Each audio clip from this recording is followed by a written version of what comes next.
alaikum. En introduction, l'hyponatrémie est le désordre hydroélectrolytique le plus fréquent en pratique clinique. La natrémie est la concentration du sodium dans l'eau plasmatique. Sa valeur à l'état normal se situe entre 135 et 145 millimoles par litre. Donc on parle d'hyponatrémie quand cette valeur est inférieure à 135 millimoles par litre.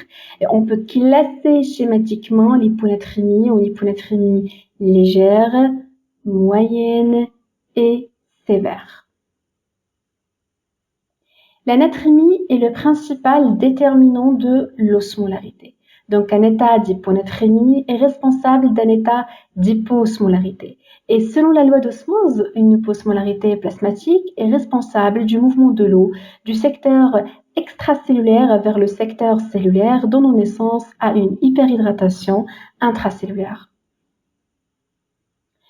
À l'examen clinique, la symptomatologie clinique est variable selon l'importance de l'hyponatrémie, la vitesse d'installation, l'étiologie et d'autres paramètres. Les signes d'hyperhydratation intracellulaire.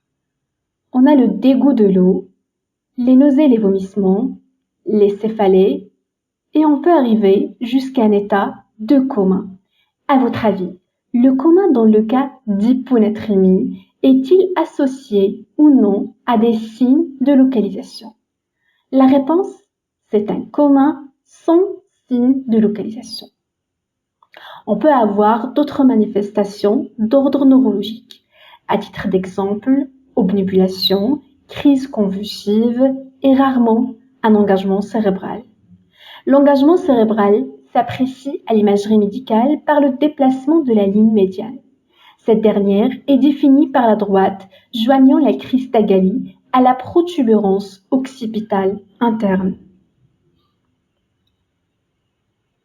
Le diagnostic.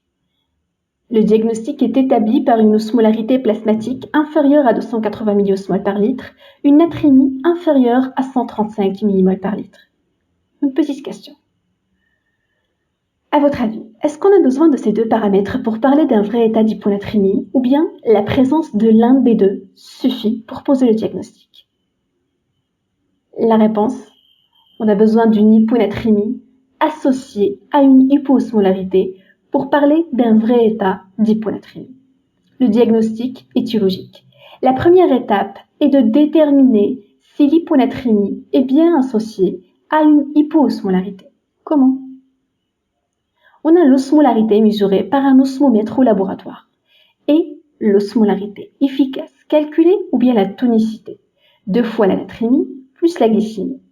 1 g de glucose contient 5,5 millimoles. Donc faites la conversion. On a admis en pratique clinique qu'il y a une légère différence entre l'osmolarité mesurée et l'osmolarité calculée. Et on a admis que le trou osmolaire à l'état normal est inférieur à 10 milliosmoles par litre. On a aussi la natrémie corrigée. C'est la formule de Katz. On l'utilise essentiellement dans les situations de fausse hyponatrémie. Donc, en cas d'hyperglycémie responsable d'une fausse hyponatrémie. Les pseudo-hyponatrémies, c'est des hyponatrémies isotoniques, à l'occasion d'une hypertriglycéridémie ou hyperprotédémie. Alors, le laboratoire, il vous rapporte que il mesure la natrémie en faisant donc le rapport entre le capital sodique et l'eau plasmatique. Et là, c'est normal, parce que là, c'est la définition. Mais en réalité, il est en train de rapporter le capital sodique au volume plasmatique.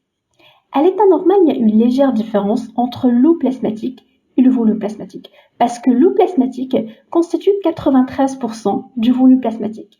Et là, on n'a aucun problème à l'état normal.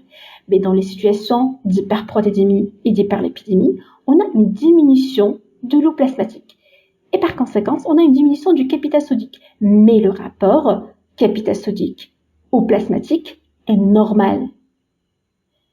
Mais le problème, c'est le laboratoire, parce qu'il est en train de rapporter le capital sodique qui est présent dans l'eau plasmatique par rapport au volume plasmatique.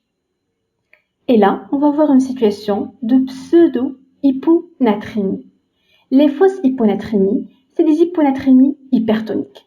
Dans cette situation, on va avoir une substance osmotiquement active dans le milieu extracellulaire qui est responsable du mouvement de l'eau du secteur donc cellulaire vers le secteur extracellulaire, dans le secteur vasculaire, et par conséquent une dilution du secteur vasculaire et l'anatrémie va être diminuée.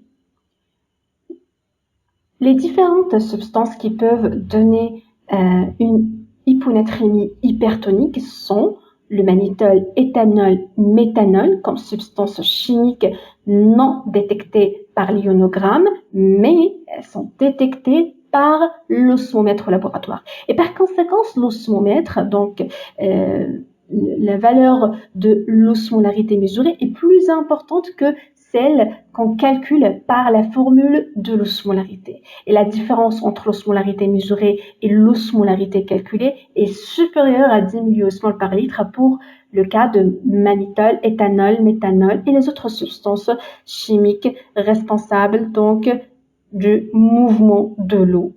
Par contre, l'hyperglycémie, dans le cas d'hyperglycémie, le taux osmolaire est normal parce que l'augmentation de la glycémie est prise dans le compte de l'osmolarité et même chose, elle est détectée de la même manière par l'osmomètre laboratoire. Donc le taux osmolaire est inférieur à 10 milliosmoles par litre pour la situation d'hyperglycémie. On peut utiliser directement la formule de CAD pour dévoiler la situation de fausse hyponatrémie suite à une hyperglycémie.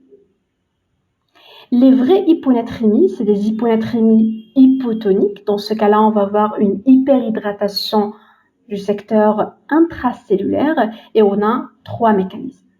L'hyponatrémie par inflation hydrique pure, l'hyponatrémie par inflation hydrosodée, l'hyponatrémie par déplétion sodée. On commence par l'hyponatrémie par inflation hydrique pure.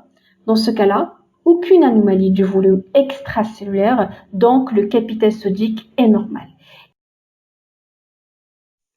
Selon l'osmolarité urinaire, on distingue deux situations. Pour une osmolarité urinaire supérieure à 100 milliosmoles par litre, on a une seule étiologie, c'est la sécrétion inappropriée d'ADH à cause d'un syndrome paranéoplasique, d'utilisation de médicaments tels que la carbamazépine, les inhibiteurs sélectifs de la récapture de la sérotonine, la morphine, les méningites, les infections et l'hypothyroïdisme. Tous ces facteurs, ils vont entraîner la sécrétion d'ADH, l'hormone antidiurétique, qui va agir au niveau des tubes collecteurs par le biais des aquaporines, en augmentant la réabsorption tubulaire de l'eau. Et par conséquent, on va voir au niveau urinaire une diminution du volume urinaire avec une augmentation de l'osmolarité urinaire. Et en contrepartie, au niveau plasmatique, on va voir une diminution de l'osmolarité plasmatique avec une augmentation du volume plasmatique. Pour une osmolarité urinaire inférieure à 100 milliosmoles par litre, on a plusieurs étiologies. Parmi eux, en premier temps, on va parler de la potomanie. Le potomane est une personne qui prend beaucoup de liquide, essentiellement de l'eau. On a aussi le syndrome des buveurs de bière. Il faut savoir que la bière est pauvre en électrolytes. C'est un petit peu le même cas pour le Tito's syndrome, mais qu'on observe essentiellement chez des sujets âgés. En dernier temps, on a le TURP syndrome. TURP, c'est par rapport à Transurethral Resection of the Prostate. Durant la résection transurétrale de la prostate, on utilise un liquide à base de glycine qui est hypotonique. Et si on dépasse les 60 minutes de résection, on va avoir un passage massif de ce liquide à l'intérieur du secteur vasculaire et par conséquent, une hyponatrémie et par la suite une hypotension jusqu'à un état de choc. Pour l'hyponatrémie par inflation hydrosodée, Dans ce cas-là, on a dit inflation hydrosodée, donc une augmentation du capital sodique qui est responsable d'une hyperhydratation extracellulaire, avec l'hyperhydratation intracellulaire suite à une hypoosmolarité plasmatique, donnant naissance à une hyperhydratation globale, à l'occasion d'une insuffisance cardiaque, d'une insuffisance rénale, d'une insuffisance hépatique ou un syndrome néphrotique. Pour l'hyponatrémie par déplétion sodée, alors déplétion sodée est synonyme d'une diminution du capital sodique et par conséquence d'une déshydratation extracellulaire. Selon la natriurèse, on distingue deux grandes situations. Pour une natriurèse supérieure à 20 millimoles par litre, on évoque une perte rénale en cas d'utilisation de diurétiques, de néphropathie avec perte de sel, une insuffisance surrénalienne aiguë. Pour une natriurèse inférieure à 20 millimoles par litre, donc on a des pertes extrarénales, essentiellement digestives, cutanées, dans le cas par exemple des brûlures, troisième secteur en cas d'œdème, d'acide et d'autres causes de troisième secteur. On termine avec le diagnostic étiologique et on arrive au traitement.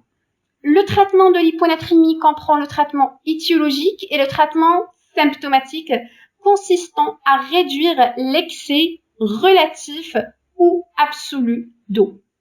Concernant les modalités du traitement symptomatique, on a, selon le volume extracellulaire, 3 situations. Pour un volume extracellulaire qui est normal, on va faire une restriction hydrique. Pour un volume extracellulaire diminué, donc un capital sodique qui est diminué, on va faire un apport en NaCl. Pour un volume extracellulaire augmenté, donc un capital sodique qui est augmenté, on va faire une restriction hydrosodée. Le rythme de correction, c'est selon la traduction clinique de l'hyponatrémie. Pour une hyponatrémie asymptomatique, on va corriger lentement en fonction du volume extracellulaire, pas plus de 0,5 millimoles par litre. Pour une hyponatrémie symptomatique, on doit être rapide, mais en même temps, pas plus de 2,5 millimoles par litre. Pourquoi toutes ces précautions? Parce qu'on a un risque majeur de myélinolyse centropontine ou d'imyélinisation osmotique.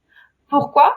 Parce que tout simplement, au cours d'une hyposmolarité plasmatique, le cerveau, pour essayer de limiter la diffusion de l'eau à l'intérieur des cellules cérébrales, il va mettre en jeu des molécules à l'extérieur de ces cellules pour essayer un petit peu de diminuer et de retenir l'eau en extracellulaire. Mais quand on va corriger très rapidement l'hyponatrémie, on va tomber dans la situation inverse et par conséquent, on va avoir un assèchement des cellules cérébrales qui peut donner une myélinolyse centropontine et cette dernière peut évoluer vers un vrai locked-in syndrome. Voilà.